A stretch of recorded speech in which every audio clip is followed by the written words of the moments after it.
بسم الله الرحمن الرحيم الحمد لله رب العالمين الرحمن الرحيم مالك يوم الدين إياك نعبد وإياك نستعين اهدنا الصراط المستقيم صراط الذين أنعمت عليهم غير المغضوب عليهم.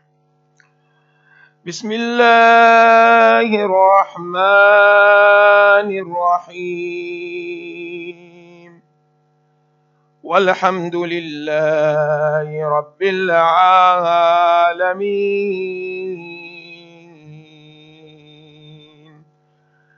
والصلاة والسلام على أشرف المرسلين حبيب إله العالمين أبي القاسم محمد. اللهم صل على محمد وعلى محمد. صلى الله عليك يا مولانا يا أبا عبد الله. صلى الله عليك يا ابن رسول الله. صلى الله عليك يا ابن أمير المؤمنين. صلى الله عليك يا ابن فاطمة المظلومة. ما خاب من تمسك بكم وأمن من لجأ إليكم. يا ليتنا كنا معكم سادتي فنفوز والله فوزا عظيما. قال الله تبارك وتعالى في محكم كتابه بسم الله الرحمن الرحيم ذلك ومن يعظم شعائر الله فإنها من تقوى القلوب. آمنا بالله صدق الله العلي العظيم. صلوات. اللهم صل على محمد وعلى محمد. For the love of Abba Abdullah Husayn, with the loudest of our voices, صلوا على محمد وآل محمد. اللهم صل على محمد وآل محمد. For the love of our beloved first Imam, Imam Amir al-Mu'mineen, with the loudest of our voices, صلوا على محمد وآل محمد.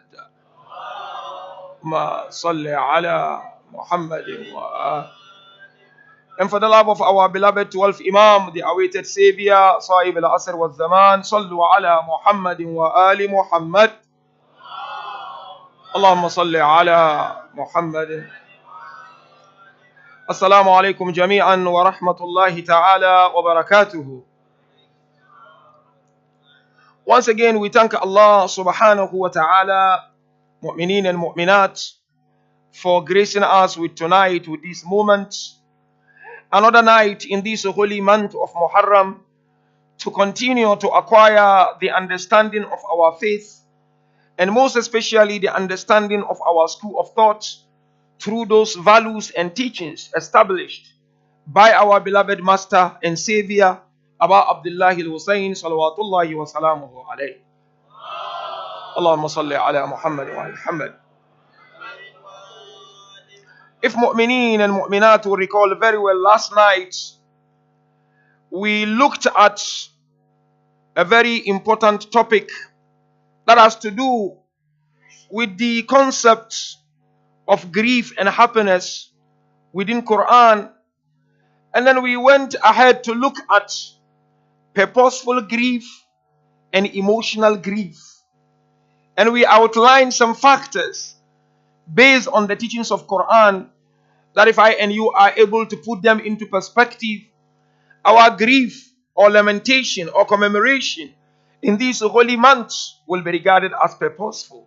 And indeed, if they are purposeful, they will change us, they will reform us, and God Almighty will accept our azadari, and God Almighty will take us next to Ahlul Bayt alayhi wassalam. We ask Allah Tabarak wa Ta'ala to accept our efforts in this month, inshallah. The verse I've just quoted is a very lengthy verse, which inshallah you will see it also on the screen later on. It is from Quran 22 verse 32, which is Surah Al-Hajj. If you look at this ayah, especially 22:32, Allah Tabarak wa Ta'ala is saying, this is a known ayah to some of us, if not all of us, وَمَنْ يُعَظِّمْ شَعَائِرَ اللَّهِ فَإِنَّهَا مِنْ تَقْوَى الْقُلُوبِ. That is ayah 32. That those who honor or respect the signs, or if you like, the slogans of Allah subhanahu wa ta'ala, that is a sign of having piety in one's heart.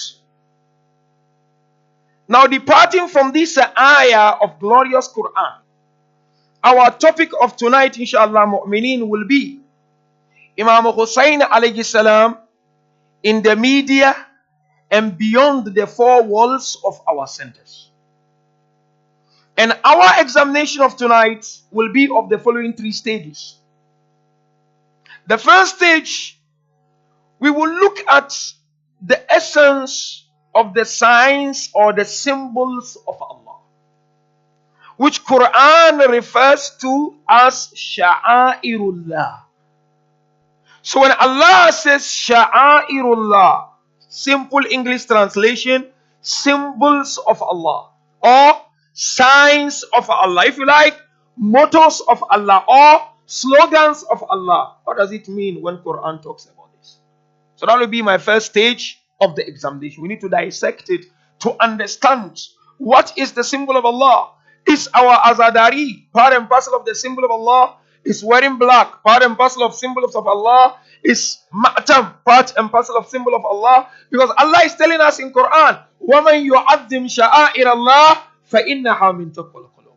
Whoever respects and honor those symbols of Allah, that simply indicate to the piety in the heart of that person. And second stage of our examination of tonight, which is no doubt equally important, we will look at the media and how I and you can use media, and most especially social media, to transmit the message of Aba Abdullah. And the last but not least, which is the last stage of my examination, we will look at how Ahlul Bayt strategized for the transmission of the message of Aba Abdullah. What is the aim of tonight's discourse? Is to go out of this place, in addition to what we said last night, thinking of what can I do with my WhatsApp to transmit the message of Aba Abdullah? What can I do with my Instagram to transmit the message of Aba Abdullah? What can I do with my Snapchat, within those twinkle of an eye, to transmit the message of Aba Abdullah? What can I do with my Facebook page to transmit the message of Aba Abdullah? What can we do as community to use media in a proper way of transmitting the message of Aba Abdullah? That is the aim of tonight's discourse. So each and every individual, one way or the other, you have a responsibility and you have a role to play. None of us is expected by Allah or Ahlul Bayt to fold your arms when it comes to the message of Aba Abdullah. In other words, my mission of tonight's discourse is to curtail the wastage on social media. Is to curtail the amount of time and the amount of energy we waste with our social media tweets and the rest. Instead, using it to transmit the message of Aba Abdullah salawatullahi wa salamuhu alayhi.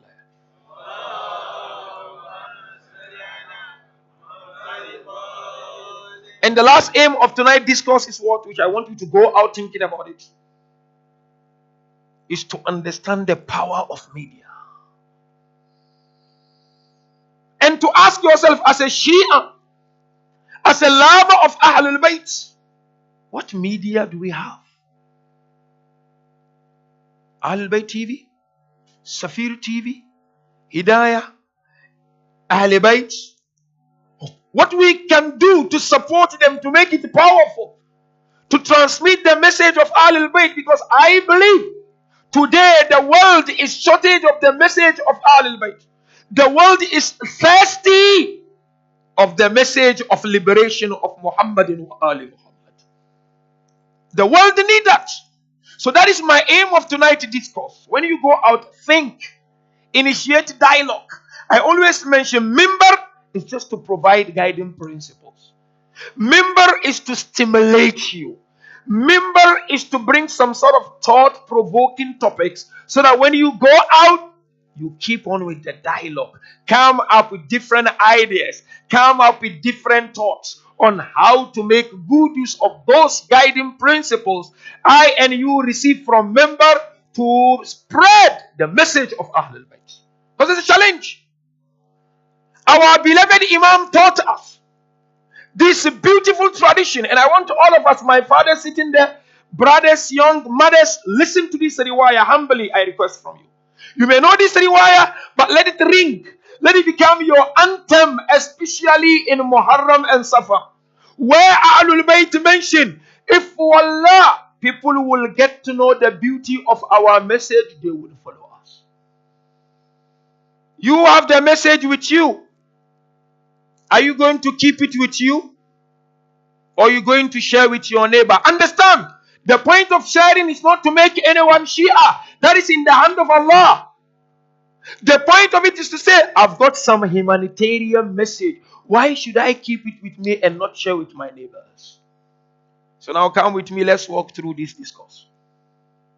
The first stage of the examination, what is Sha'airullah? What is the symbol of Allah? Now let's do this discussion through Quran.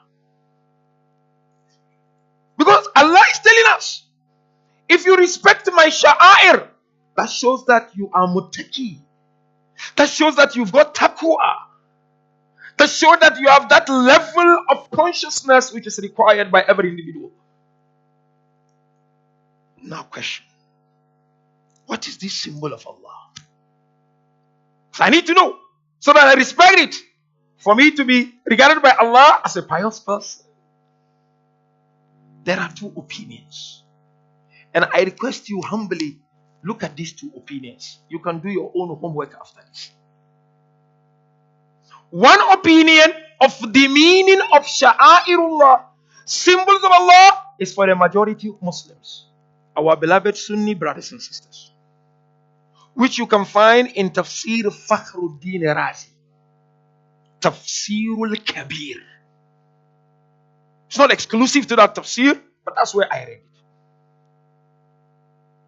They've got opinion, and I'll tell you what is that opinion. The second opinion is the opinion of Imamiyah. Who are Imamiyah? Shia Ithna Ashari. In other words, all our Mufassirin, they are of that opinion. So now let's look at the opinion of the Sunni majority. They said when we talk of the symbol of Allah, it refers to the slaughtering Hujjaj do on the 10th day of Zul-Hijjah.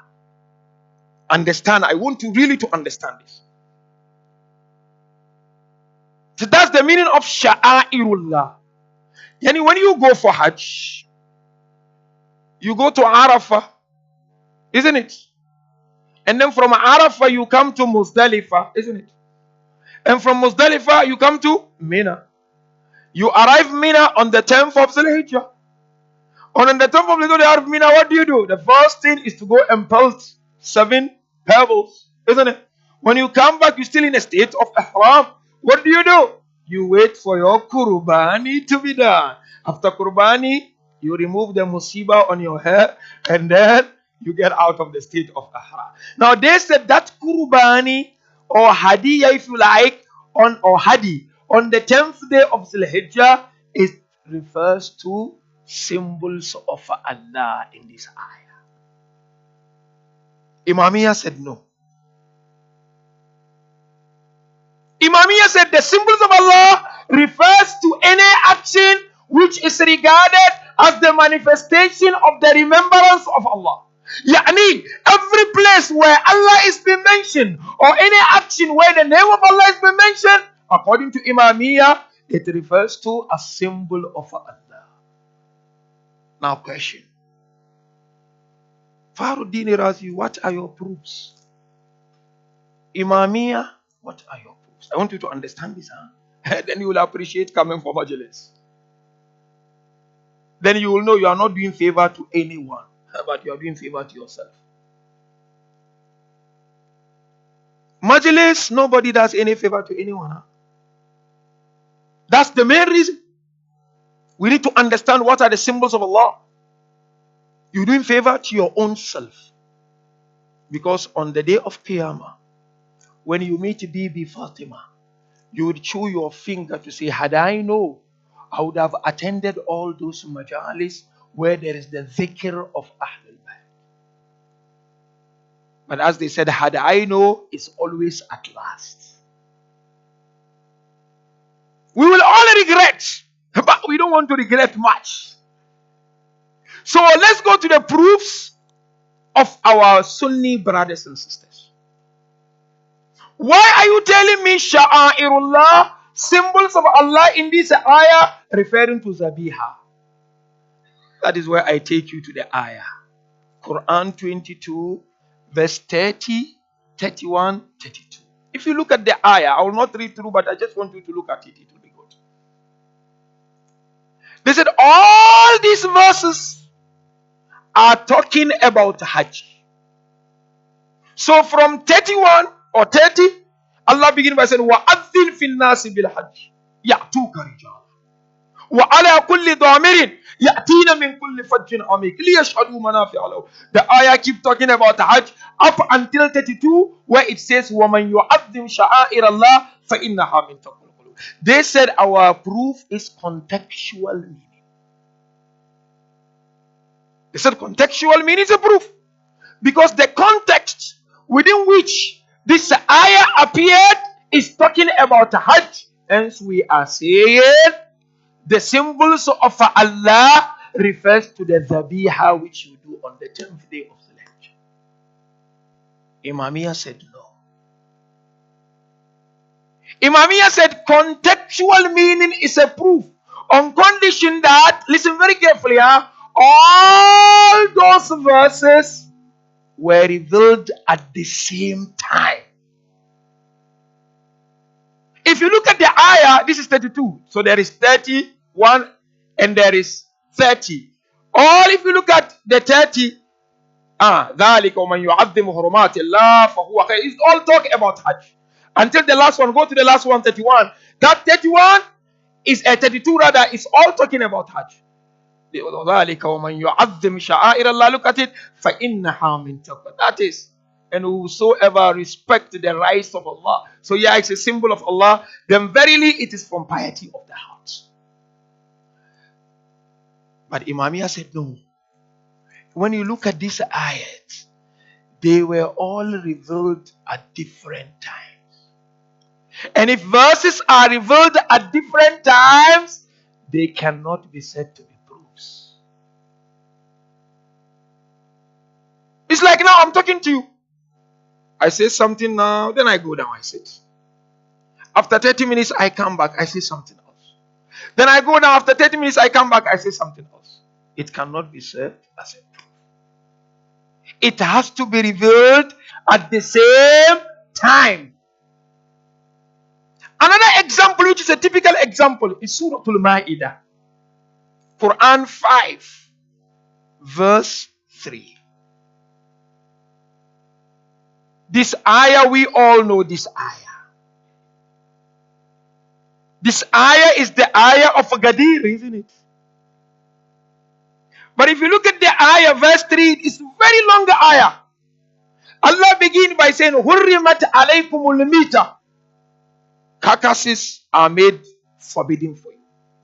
So if you look at the ayah, very good. This is the ayah. Just look at the ayah. I will not bombard you much with the ayah. First part of the ayah, where he said, forbidden unto you dead meat, blood, all this which is invoked in the name of other than Allah, were revealed in the first year of Hijrah. Up until that place where he was talking about Al-Yawma Akmaltu. Al-Yawma Akmaltu was revealed at the end of Hijrah. That is during Hajjatul Wada of Prophet. And then the last part after Al-Yawma Akmaltu Lakum Dinakum was also revealed in the first year of Hijrah. So they don't give the same meaning. They give different meaning. So that's why when we said Al-Yawma Akmaltu Amir al-Mu'minin, people come say, no. This ayah is talking about, no, Baba, relax. This is the language of Quran. You may find one chapter of Quran. Some verses in it are Makki, some are Madani, some were revealed in that year, some were revealed in that other year. We need to understand the language of Quran. The last ayah is 33 verse 33. You know that ayah? Innama yuridullah liyudhiba ankum ar-rijsa 'ala al-bayt wa yutahhirakum tathira.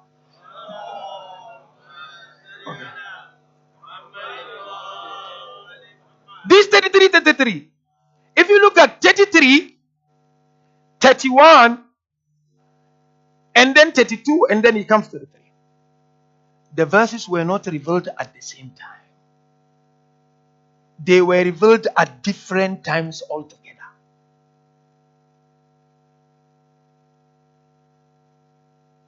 No, when we say something about the wives of the Prophet are also Ahlul Bayt, I said, no, these verses were not revealed at the same time. These were revealed different time. So therefore, based on this, we said, no, when we talk of the symbols of Allah, it's any place where there is the remembrance of Allah subhanahu wa ta'ala. And according to Ahlul Bayt, one of the manifestations of the symbols of Allah is the majlis of Aba Abdullah.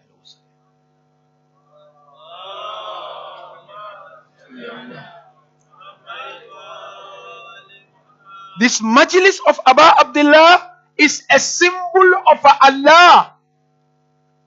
That is why I always mention it's important, brothers, when you come and sisters to this majlis, come with sincerity and khulus in niyyah. Because say each and every minute you spend here, you are accumulating reward from Allah subhanahu wa ta'ala. And each and every minute you spend here, the 12th Imam is proud of you. Now let's come to the second stage of my examination, media. And how I and you can use the media to transmit the message of Aba Abdullah Husayn. What is media to begin with? Media simply is to collect information and to spread it. You go out, you look for information. Once you get the information, you collect the information. What do? You announce the information. You inform people of it. That's what media's journalists are doing. They go around looking for news. Once they get it, what do? They spread it over. That's what media is all about. But now, a good media has the following principles. Without those principles, it will not be regarded as a good media. So therefore, the reason why I'm mentioning this is for you to understand also, you have a responsibility to use media and your social media to transmit the message of Imam alayhi salam. The first principle of a media is what? Is the conveyor of the message. Each and every one of you is a flag bearer of Aba Abdullah. Each one of you. Because every night you hear one riwayah. Every night you hear one ayah about Aba Abdullah. When you go to work, when you go to the shopping mall, when you are with your neighbors, do you try to inculcate or to spread the message of Aba Abdullah? So the first principle of a media is what? The conveyor of the message, or the news anchor, or the news reader, if you like. The second is what? Is the target group. Media house, they've got their target group for each and every message, for each and every news. For Aba Abdullah, the entire humanity is the target.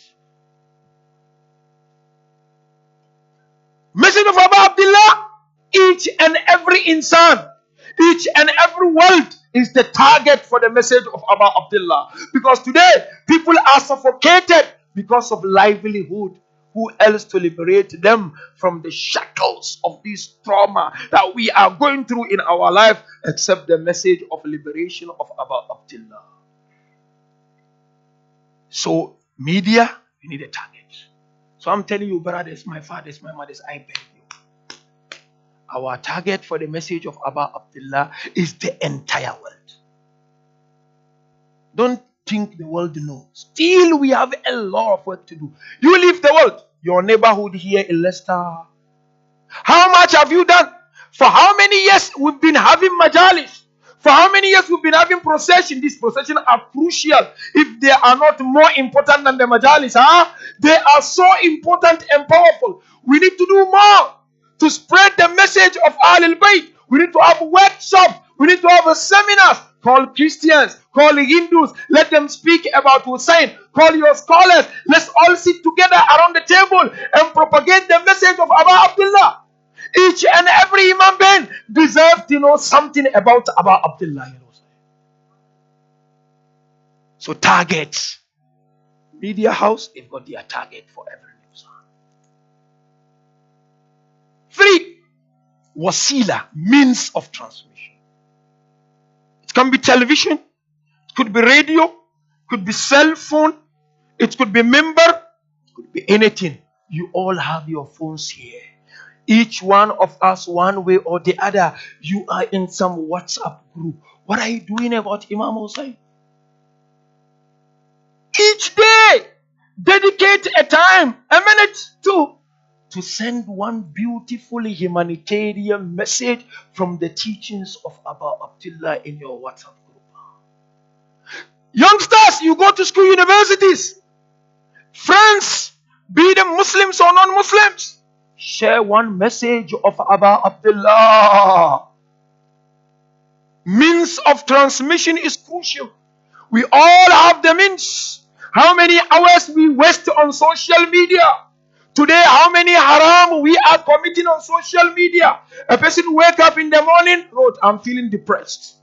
A person is going, no, I check up at Lahore. A person wake up, no, I'm feeling emotional. What are we doing about this when it comes to the message of Imam Husayn alayhi salam? Media is powerful, especially social media. Use it. I urge you. I encourage you. I urge myself. I encourage myself, especially the youngsters. Snapchat. Take small Snapchat because it goes within twinkle of an eye. Send the message of Abba Abdullah alayhi salam. You can do it. You are smart. You are educated. Some of you are degree holders. Some of you have got masters. Some of you are doing PhD. Some of you are running your own businesses. You are too smart in your business. Why can't you be smart in spreading the message of Abba Abdullah? That's the mission. Hal min nasirin yansurini. That's what it means. Labbaika ya Husayn. That's what it means. Number 4 principle of media is at-ta'thir. Know that before you do, you should know that it will be impactful. It will impact. It will be effective. So don't go and give message of separation, message of division, message that will destroy people's heart. Give message that will soothe in the heart and inspire people. That's very important. And these are the principles that media are using. And the last one is the approach. Approach is also crucial. So when you approach, your approach is not like I want to bring them to become Shia. I mentioned many times. No, the approach is what? I want them to understand Husayn alayhi salam. We hear this a lot. I don't want to repeat it. The world celebrates Gandhi. Why? They don't celebrate Gandhi because he's a Hindu. They celebrate Gandhi because he stood for justice. Martin Luther King. Why the world celebrating? I'm sure you heard about this. Just a reminder. They don't celebrate Martin Luther King because he was a Christian, because he stood for justice. Well, none of them could even reach the dust under the feet of Husayn. Wallahi. But whose fault is this? I and you. Wallah. We've got doctors here, opticians here. You study those complicated stuff to get to that level. What are you doing about Husayn? I may not have an idea, but I want you to open up, think. Maulana, the least I can do is to quote ayah in Quran. Maybe you can do much better, wallah, in spreading the message, because you've got the experience out there, you've got the know-how, you've got the knowledge. My duty is to guide, is to bring some guiding principle. Take it forward. Be creative. The way you are creative in your personal life. Look at how media grew in the history of human being. I'm sure some of you must have read the history of media. They said media started when the language started. Yani the day the language started, insan started talking, that was the beginning of media. But it grew. Some said up to 10th century. During the 10th century, they were using birds to transmit information. So they will write something, they put in the mouth of a bird. Bird will take it from one point to another. Up to 1346. They said that was the first time when printer was invented. And it will be print, it will be sent. But now look at the world today. By the time I get out of this member, the message is in Africa, the message is in America, the message is in Dubai. Let's use it for the sake of Abdullah alayhi salam.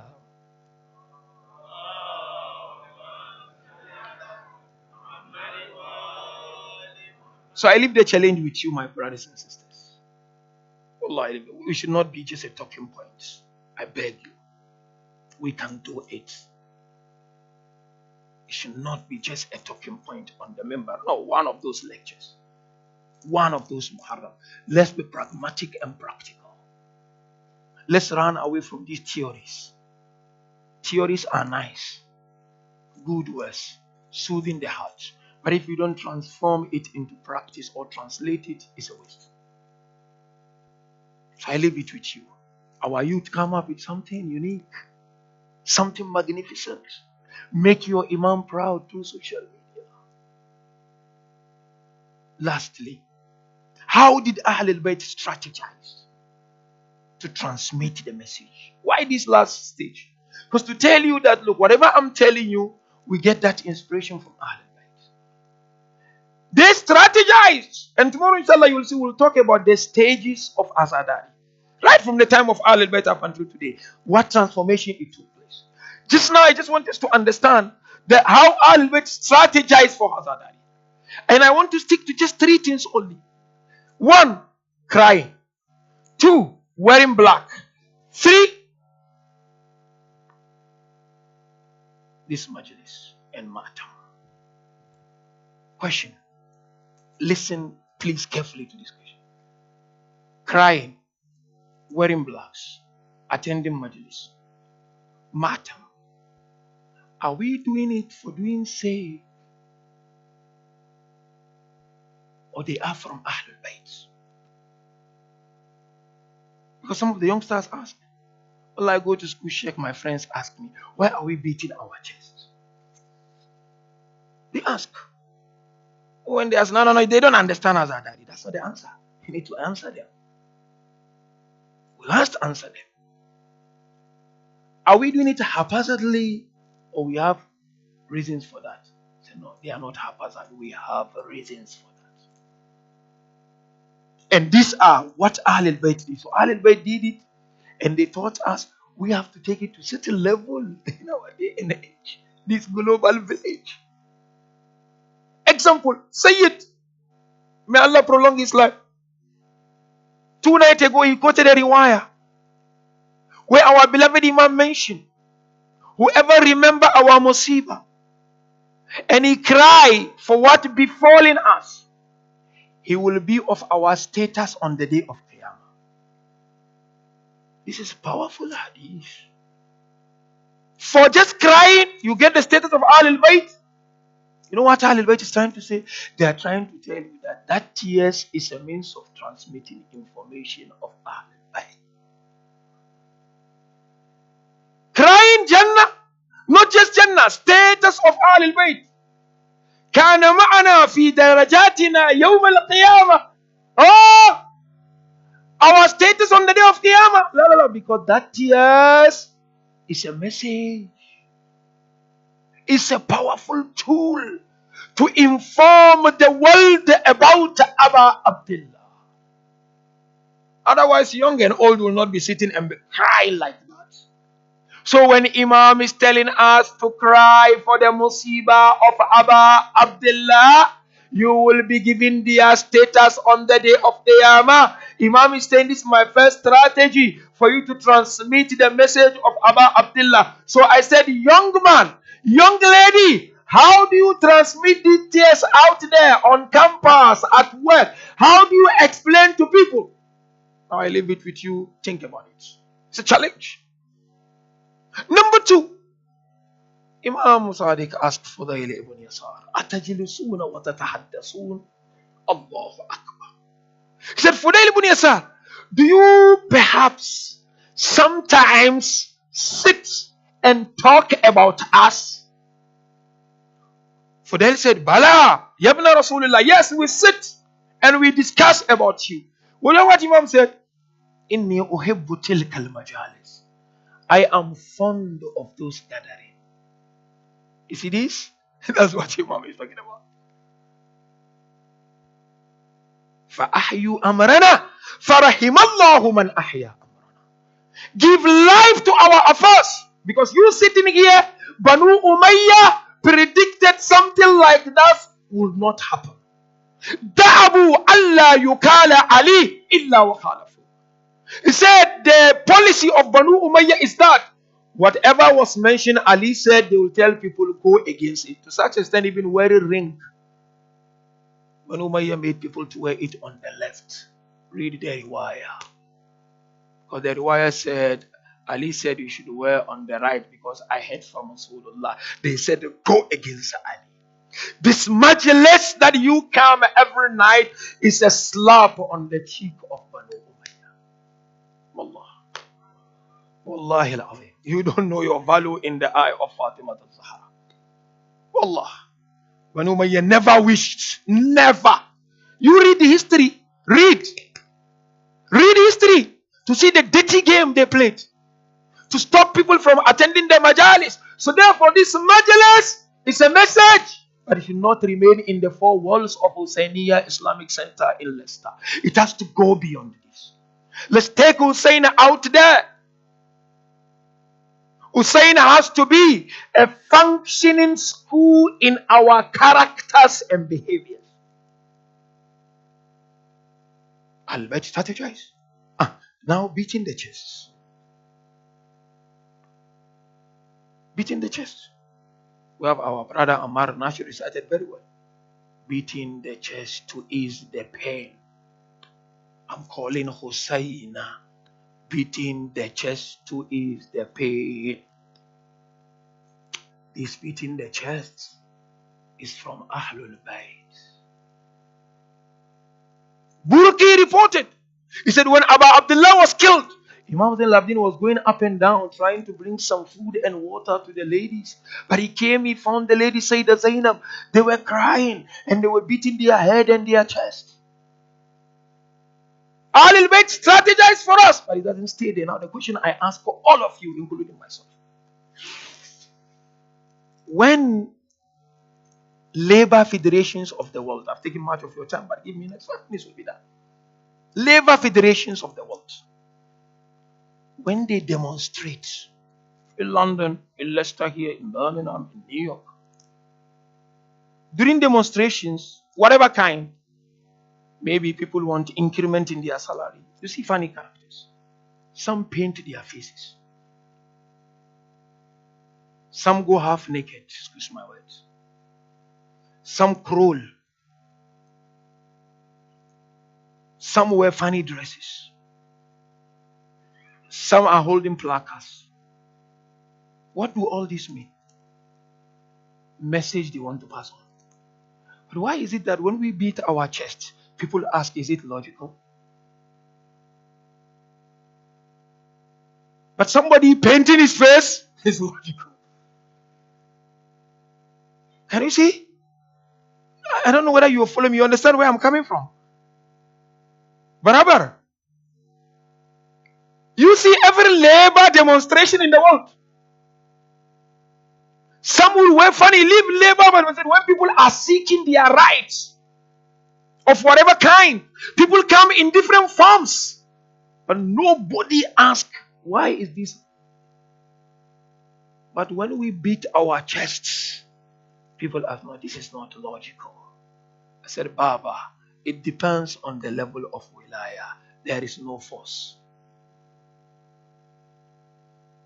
But you know, this beating the chest is a message. It's a powerful tool. It's a powerful message. Only Husayn can get that, no one else.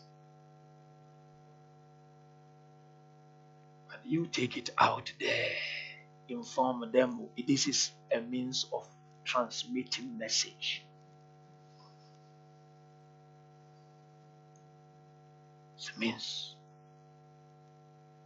And lastly, millions go for arba'in. Huh?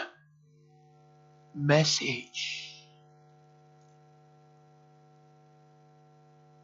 There is no assembly or gathering in the world like the gathering of arba'in. It's a message. Write about it. Pay your money. Tomorrow we'll discuss more. Don't worry. Some of you are well to do.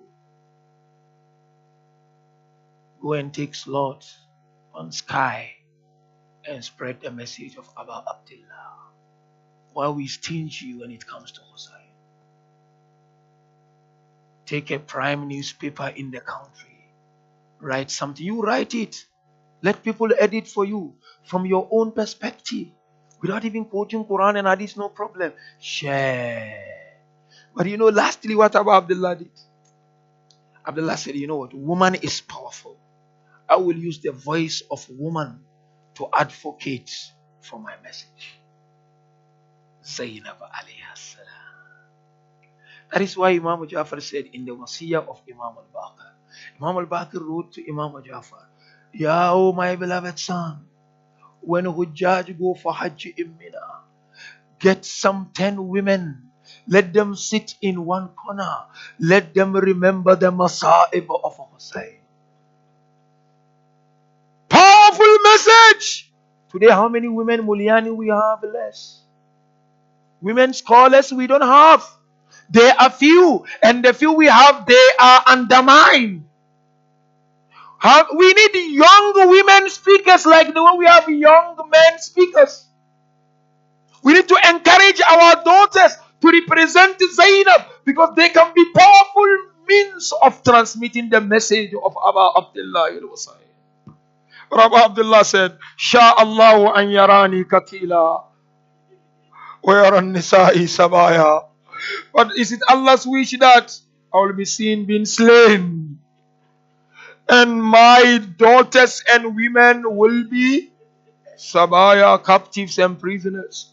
But those prisoners, they transmitted the message. Now tonight I want you to open your hearts. Let us go into this Masa'ib. I want to enter into the Masa'ib of one of the companions of Abba Abdullah. But before I do that, I want to remind you of one companion of Amir al-Mu'mineen. That is Maysam al-Tammar. Allahu Akbar. Maysam al-Tammar. I'm sure you know the history and the story of Maysam. But Ibn Ziyada, they brought Maysam to the house of Amr ibn Urayth. But when they brought Maysam to the house of Amr ibn Urayth, you know what they did to Maysam? They dug nail on the body of Maysam. You know why they dug the nail? They said, Maysam, we are digging the nail on your chest so that you are unable to speak about the Fada'il of Ali. Did Maysam stop? Maysam then began to say, my master was the one who fought in the battle of Khandaq, in the battle of Khaybar. He killed half of the oppositions in the battle of Badr. After 3 days, Ibn Ziyad came. He said, why are you allowing him to speak about Ali? You know what Ibn Ziyad did? He got a knife and he placed the knife on the tongue of Maysam and he cut off the tongue of Maysam and they pushed Maysam on his back and fell on a tree. Now you know where I'm going? This remind me of the first Safir of Abu Abdullah, Muslim bin Aqil alayhi salam. Allahu Akbar. When Abu Abdullah sent the Muslim to the people of Kufa, he said, Ba'astu ilaykum thikati wa ibn ammi. Or Ba'astu ilaykum thikati min ahli bayti akhi wa ibn ammi wa thikati min ahli bayti. I send you my brother and my cousin and my trustworthy amongst my Ahlul Bayt alayhi wassalam. But you know what happened? This Masa'ib is so sad, Musibah. Allah is very sad. Muslim arrived in Kufa. Narration says, beginning 18,000 people were with Muslim. Slowly, 18,000 reduced to 4,000. Narration says 4,000 reduced to 30 people. Narration says 30 people reduced to 3 people. Oh Allah, by the time Muslim finished Salah, he turned left and right, he saw only 3. By the time he got to the door of the mosque, going out 1 person. By the time he got out, there was no one with Muslim. Narration says, Yaltafitu yaminan wa shimala. Muslim would turn left and right. There was no one else. Muslim began to walk alone on the street of Kufa. By then, Abu Abdullah began his journey towards Ninawa, towards Karbala. We are told, according to Riwayah, all of a sudden Muslim got exhausted, and he went and sat in front of a house. A young girl came out of the house. She saw a man sitting there. She did not talk to him. She went inside and informed her mom. And the name of the mother is Tawa'a. Isn't it? The mom came out. She saw somebody sitting. She sat next to him. She said, man, what do you want? He said, Allah atash, Allah atash, Allah. First, I need water. The lady brought water. She asked Muslim, who are you? He informed her. She said, no problem, come, I will give you a place. But you know what happened? Her son came back. He saw the mom going up and down between the rooms. But by then, Ibn Ziyad informed whoever knows where Muslims should inform. There is a reward for you. He went and broke the news to Ibn Ziyad. Ibn Ziyad sent Muhammad ibn Ash'ath with 300 soldiers. They came, they dragged Muslim. They began to fight Muslim. We are told they fought Muslim and Muslim fought back. They requested for more soldiers. Since the beginning, they were fighting him from front. But when they came for the second time, they were fighting Muslim from all around. They were pelting Muslim with rocks from above. And they were hitting Muslim with swords. We are told that until Muslim fell down. But you know when he fell down, what did they do? Wallahi, they dragged Muslim on the street of Kufa. And he was bleeding and blood overflowing all over his body. We are told in the narration when they got to the palace of Ibn Ziyad, because of the blood, he could not recognize the face of Muslim. But then he told him, are you the one who want to kill me? Then he said, go and hang Muslim on top of the palace. When they took Muslim on top, Muslim has said, I have 3 requests. First request is that I took some loan. And you remember when Muslim arrived there, Mukhtar was in prison. Hani ibn Urwa was killed already. Thousands of Shias were already killed. Muslim said, I took loan. I want you to pay back. Number 2, Muslim said, inform Abu Abdullah not to come. Allahu Akbar. Muslim said, number 3, my request, when I die, please give me Islamic burial. Give me Islamic funeral. Ibn Ziyad said, we'll pay your loan, but Husayn will come and meet us here. And you will not have any Islamic burial. Let him cut long story short. You know how they killed Muslim? They put him on top of a mosque. And they released him. You know how they released him? As they were releasing him, they were chopping off the head. At the same time, Abu Abdullah was on his way. Then he stood, he said, Wa alayka salam ya Muslim abna aki.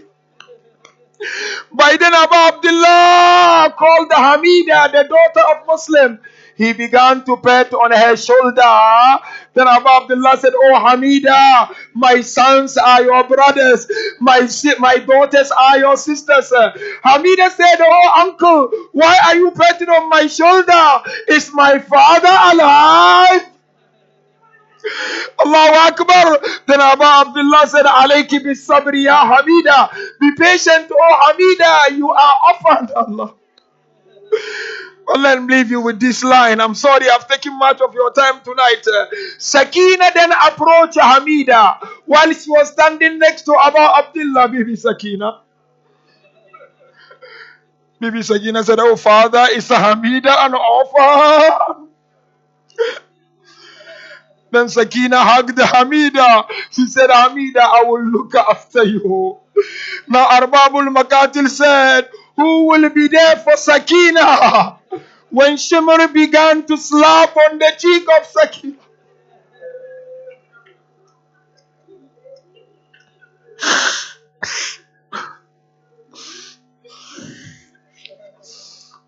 ألا لعنة الله على القوم الظالمين وسيعلم الذين ظلموا آل محمد أي منقلب ينقلبون إنا لله وإنا إليه راجعون. Our marhumin, may Allah forgive them and grant them Jannat al-Firdaus.